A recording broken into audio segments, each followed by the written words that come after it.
Imagine this. It's 3 a.m. The blue light of a screen paints the shadows on your wall. The hunt is over. The click, the scroll, the image, the brief, electric spike, and then the crash. You are left alone in the silence, but you are not at peace. You are hollow. There is a profound, echoing stillness in the room, and it feels exactly like shame. You feel like a ghost haunting your own life, a spectator watching a body go through motions it doesn't understand, driven by a script it didn't write. You close the tab, turn off the phone, and promise yourself, never again. And you mean it. Until tomorrow, or the next hour. This is the great, terrible paradox of the modern condition. We are drowning in a sea of stimulation, yet we are dying of thirst. Never before has the image of desire been so accessible, so immediate, so relentlessly available. We hold in our hands devices that promise infinite connection, infinite variety, infinite life. Yet, we have never felt more disconnected, more sterile, more profoundly alone. The hunger that drives you, the one that claws at you from the inside, it isn't really a hunger for more. It's a hunger for something else entirely. You tell yourself it's just a release, a biological need. Everyone does it. But if it's so normal, why does it feel like a betrayal? Why does every indulgence, every surrender to the compulsion, feel like you're chiseling away a small piece of your own soul? You are living in a state of civil war. There is the you who wants to build, to create, to connect, to love, to become something more. And then there is the other, the IT, the lust. It doesn't negotiate. It doesn't reason. It only consumes. What is this force? This phantom that wears your face and uses your hands? Why does it have such power? You've tried to fight it. You've tried self-control, willpower, blocking apps, changing habits. You've tried to starve it, to pray it away, to shame it into submission. But it always comes back, often stronger, disguised as boredom, or stress, or loneliness, or even romance. It is a master of disguise. It whispers to you in the language of your highest ideals. It tells you this is freedom, this is expression, this is life, and you believe it right up until the moment it's over and the hollowness returns. Have you ever stopped to ask what it actually wants? Not what it demands, the image, the click, the fantasy, but what the aching void behind the demand is truly crying out for. What if this addiction isn't a moral failure? What if it isn't a disease of the weak-willed? What if it's a symptom, a desperate, garbled message from a part of you that you have abandoned, exiled, and refused to listen to? This is where the true psychological investigation begins. This is where we stop treating the symptom and start decoding the message. The great Swiss psychoanalyst Carl Jung warned us about this. He saw that modernity would create this exact split. He knew that when a person refuses to confront the darkness within themselves, they will be forced to hunt for it outside of themselves. They will project it. They will chase it. They will become obsessed by it. They will try to consume it, or be consumed by it. What you are calling lust is not a simple desire. It is a profound spiritual and psychological misunderstanding. You are not addicted to images or the thrill of the chase. You are addicted to a ghost. You are haunted by a part of your own psyche that you've been taught to deny. This compulsion, this restless, gnawing void, it isn't your enemy. It is a map. It is a desperate invitation to a much deeper and far more dangerous journey. The question is not, how do I stop this? The real question, the one that changes everything, is, where is it trying to take me? And why does the path it reveals lead directly into the shadow of the human soul?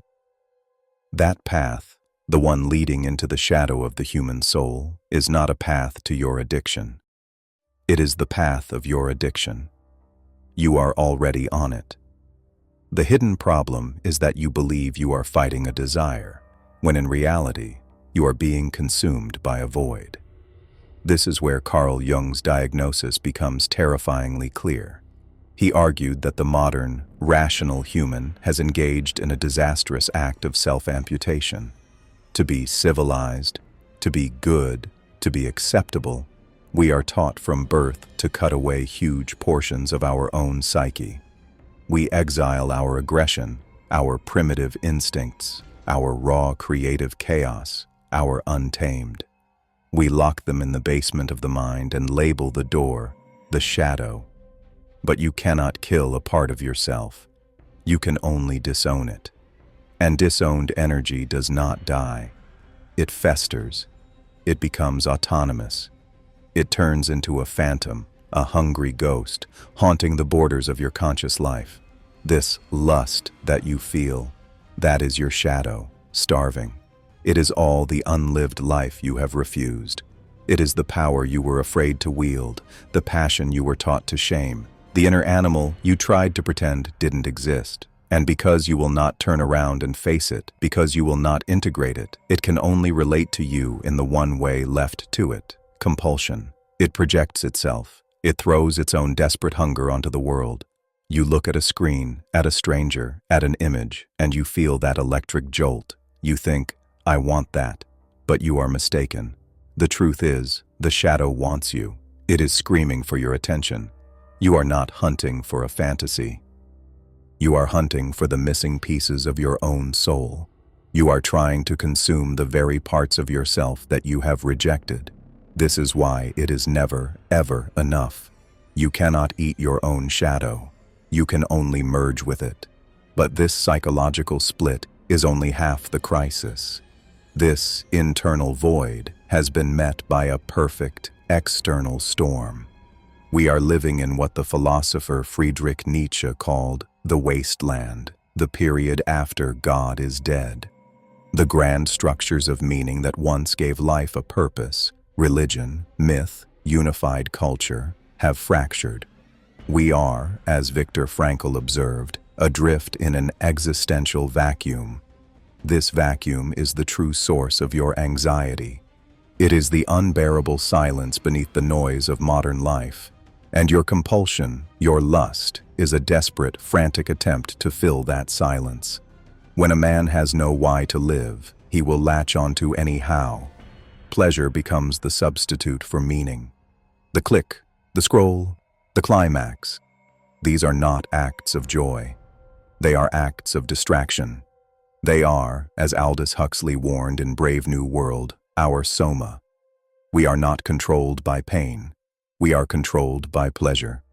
We are kept docile, managed, and numb by an endless IV drip of trivial stimulation. Your addiction is not a sign of your rebellion. It is a sign of your perfect compliance with a system designed to keep you hollow. This creates a terrifying philosophical trap. Jean-Paul Sartre would call this bad faith. You are condemned to be free. The responsibility of creating your own meaning from scratch, of facing the existential void and choosing to build a life. It's a crushing burden. So, you engage in a profound act of self-deception.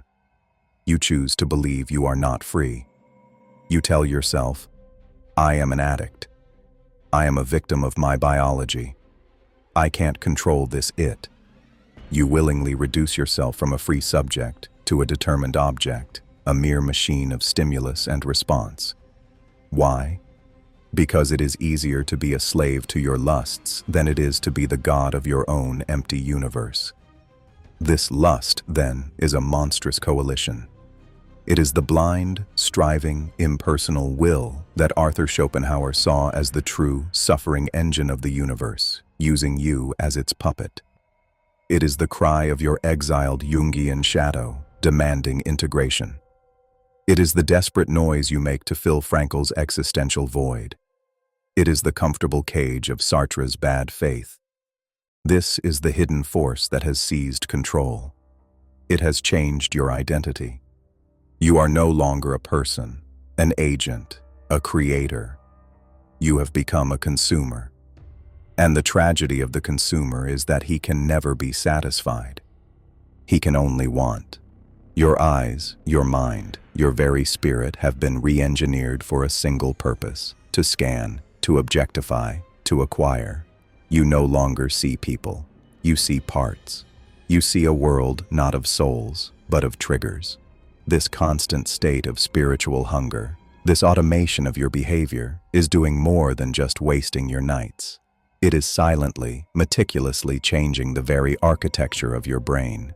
It is carving new pathways. It is killing old ones.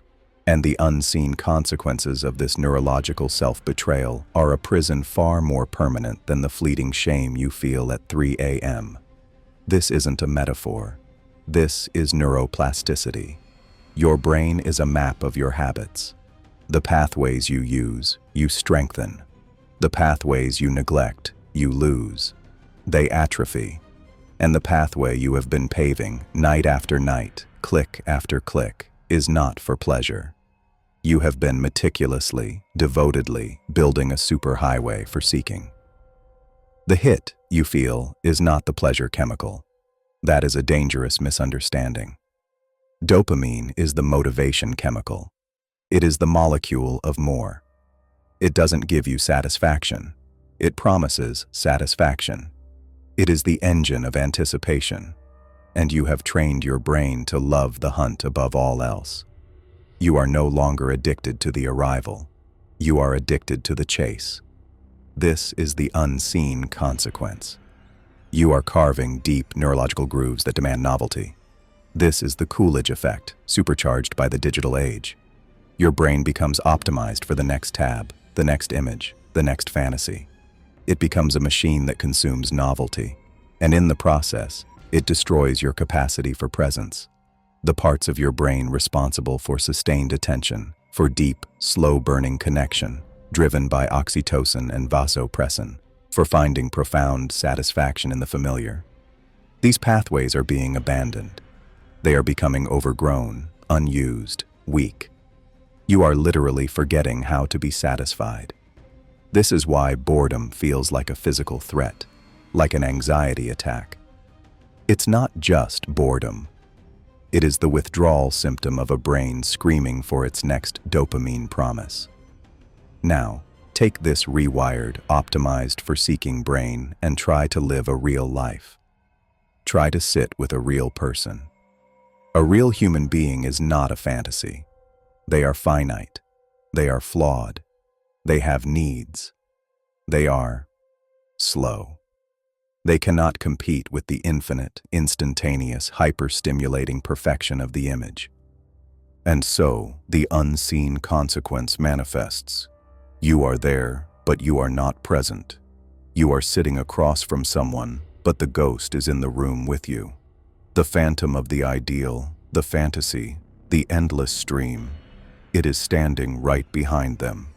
You are comparing a living, breathing, vulnerable soul to a digital god.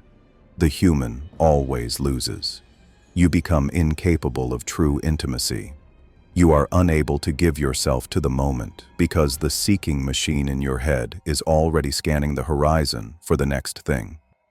You find yourself becoming critical, judgmental, chronically underwhelmed. You mistake this neurological anhedonia, this inability to feel pleasure from normal things, for high standards. You tell yourself you're just picky. You are not picky. You are numb. This numbness, this spiritual sterilization, doesn't stay confined to your romantic life. It bleeds. It seeps into everything. Your work, your friendships, your hobbies. Nothing feels enough. You find yourself scrolling, not just for lust, but for anything. A new item to buy, a new outrage to feel, a new video to consume. Your lust addiction was the training ground. You have successfully conditioned yourself to be the perfect consumer. You are the walking embodiment of the existential vacuum Frankl spoke of, and your only impulse is to fill it with more. You are a black hole of want. This is the wasteland Nietzsche saw, but it's not outside of you. You are the wasteland. And the culture loves you for it. A population of restless, dissatisfied, endlessly seeking individuals is an economic goldmine. You are not a rebel for indulging your lusts. You are a product. You are a battery. You are a click. Your addiction is not a bug in the system. It is the core feature of its operating software. This is the true, unseen prison. It is not the 3 a.m. shame. It is the 3 p.m. hollowness. It is the realization that the real you, the one who wants to create, to love, to be, is not the one in the driver's seat. The real you is tied up in the trunk. The it, the lust, the shadow. It is no longer just a part of you. It is becoming your operating system. And the final, most terrifying consequence, the lock turning in the cell door. You begin to defend the prison. You start to call it freedom. You say, "This is just who I am." You mistake the it for your identity. The compulsion, having hollowed you out, now wears your face and speaks with your voice. You are now a ghost, haunting your own life. And you have forgotten what it ever felt like to be alive. You are trapped. And you are beginning to prefer the trap. How, then, do you stage a rebellion when the warden of the prison is you? How do you break free from a cage your own brain has been taught to love? You cannot fight this with willpower, because willpower is just one part of the broken machine. No, the escape requires a word we have been taught to fear. It requires a total, terrifying surrender. This rebellion does not begin with a fight. It begins with a white flag. But this is not the surrender you think it is. You are not surrendering to the compulsion. You have been doing that your entire life, and it has only made the prison smaller and the shame deeper. No, this is a surrender of a far more radical, far more terrifying kind. You must surrender the war. You must stop fighting the it, the shadow, the lust itself. Because the war is the addiction. The cycle of fighting it, failing, and feeling shame is the very engine that powers the compulsion. Your willpower is just the it in disguise, another part of the same broken machine. It is the ego's desperate attempt to remain in control of a situation it fundamentally misunderstands. Every time you say, "never again," you are simply reloading the gun for the next round of self-execution. The only way out is to do the one thing you have spent your life avoiding. The urge arises. The 3 a.m. moment. The hollowness, the familiar ache, the pull. The phantom is at the door. This time, you don't fight it. You don't flee from it. And, crucially, you do not obey it. You turn around. You sit down. You let the feeling come.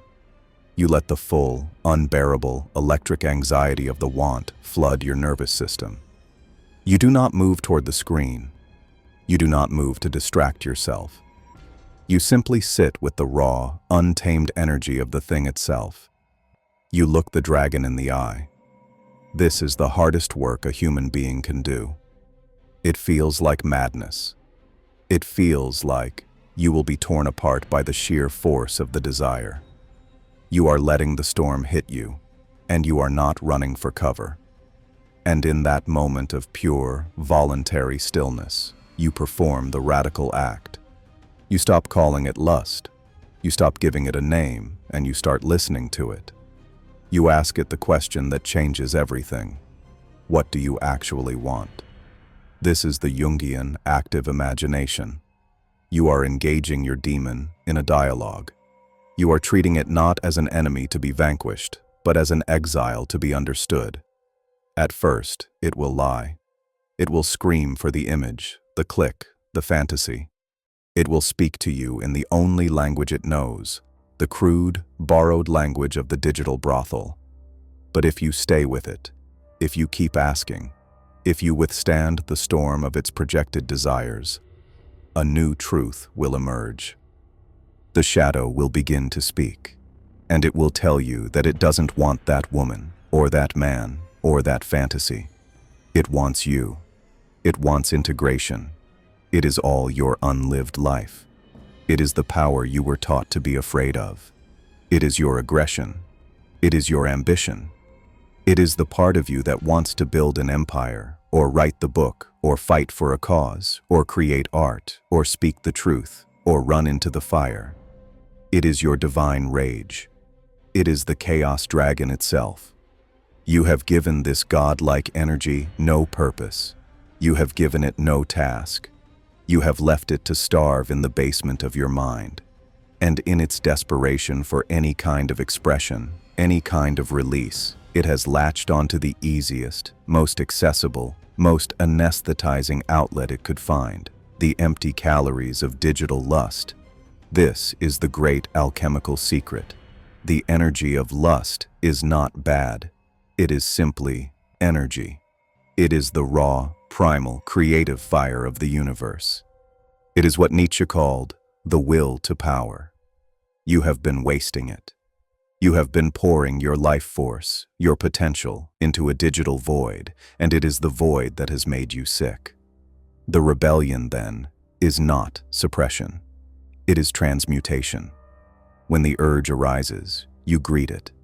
You feel that raw, electric power surging through you, and you seize it. You hijack it. You take that exact same frantic, desperate, clawing energy, and you redirect it. You open the blank document. You pick up the guitar. You go to the gym and declare war on the weights. You build the business plan. You write the code. You channel the primal force of creation into an act of creation. You use the energy of your demon to build your world. This is the radical shift. You are not curing an addiction. You are reclaiming a god. You are stopping the projection, the hunting for your soul outside of yourself, and you are beginning the integration, the process of becoming that soul. You are no longer a consumer of fantasies. You are a creator of reality. The men and women who have changed history were not passionless, sterile, controlled people. They were people who were possessed by this very same energy. They were haunted by their demon. The difference is, they partnered with it. They gave it a voice. They gave it a canvas. They used that demonic fire to bend reality to their will. This is how you reclaim control. You stop being the slave of your energy and you become its master. You stop being the victim of your life and you become its author. This is the rebellion. You have taken back your soul. You have harnessed the monster. You feel a power, a wholeness, a terrifying focus you have never known. You are no longer hollow. You are full. But this leads to the final, most terrifying question of all. Now that you're free, now that you hold this fire in your hands, what is it for? What is the meaning of this newfound, dangerous, and total wholeness? You have the fire. You have harnessed the dragon. You have taken the raw, chaotic, primal energy that you once called lust, and you have transmuted it. You are no longer a consumer. You are a creator. You are no longer hollow. You are full. The void that haunted you at 3 a.m. seems to have been filled by the sheer, exhilarating force of your own reclaimed will. But a new silence settles in, a more profound, more subtle void. You have built your kingdom. You are writing your book. You are sculpting your body. You are achieving, becoming, acting. You have climbed the mountain. And now, from the peak, you find yourself alone. The question, what for, returns, but in a new voice. It is no longer the shriek of a starving demon. It is the whisper of a god. What is this power for? What is this wholeness for? This is the final, most powerful realization. This is the truth that separates the individual from the individuated. The energy you reclaimed. It was never yours. You thought the goal was to possess it, to become a full, self-contained master. But that is the final, most seductive trick of the ego. That is the false summit. You have not conquered the will to power. You are merely wielding it. But to what end? All this time, you believed your addiction was a moral failure, then a psychological failure, then an existential failure. You thought it was a problem to be solved. You were wrong. It was a calling. It was a violent, desperate invitation. The addiction to lust was never about sex. It was about connection. It was the garbled, frantic, terrified scream of your soul trying to merge with something outside of itself. You were just looking in the wrong place. You were trying to connect with a phantom. You were pouring your soul into an image. You were trying to merge with a projection. You were trying to find the infinite in the finite. You were trying to find God in a digital brothel. The ultimate truth is this: the purpose of reclaiming your shadow, of integrating your power, of becoming whole, was not to become a stronger self. The purpose was to annihilate the self, not in death, but in love. This is the word: love. Not the word you've heard in songs or movies. Not the feeling of selfish attachment, which is just lust in a tuxedo. Not the desire to be completed by another. You are already complete. No, this is love as a cosmic act. Love as the purpose of power. Lust is the desperate, selfish compulsion to consume the it. It is the act of a fragmented soul trying to fill its own void. Love is the calm, conscious choice of a whole soul to see the thou. It is the highest, most difficult, and most terrifying application of your new power. It is to take the full force of your reclaimed attention, the laser focus you learned when you sat with your demon, and to point it at another living soul. It is to sit across from a real, flawed, finite human being, and to not let the digital phantom appear, to not compare, to not seek, to not consume, but to simply see, to listen, to create a space, a sacred void, where their soul can be seen without judgment, without demand, without projection. This is the final alchemy. The lust that once objectified the world is transmuted into a presence that sanctifies it. You were not addicted to lust. You were starving for reality. The real is what you were fleeing from, because the real is vulnerable, it is flawed, it is slow, and it is the only thing that can save you. The digital fantasy was your drug, but reality is your cure. Your whole life, you were a black hole, a consuming void, pulling everything into the emptiness of your unmet needs. The journey of your rebellion, the integration of your shadow, was the process of igniting that black hole. You have become a star. And what is the purpose of a star? Not to hoard its fire, but to shine, to radiate, to give its life force away, to warm the worlds that orbit it. This is your purpose: to stop seeking and to start seeing, to stop consuming and to start illuminating. The past struggles suddenly become clear. The 3 a.m. shame, the hollowness, the endless, desperate seeking. It was all the birth pang of this one, terrible, beautiful realization. It was your soul forcing you to become whole, so that you could finally learn to give yourself away, properly. Look up from the screen. The war is over. The prison was never locked. You were simply facing the wrong wall. Turn around. See the real, suffering, beautiful, finite human beings all around you who are just as haunted as you were. They are not objects for your consumption. They are not phantoms for your fantasies. They are the answer. They are the purpose.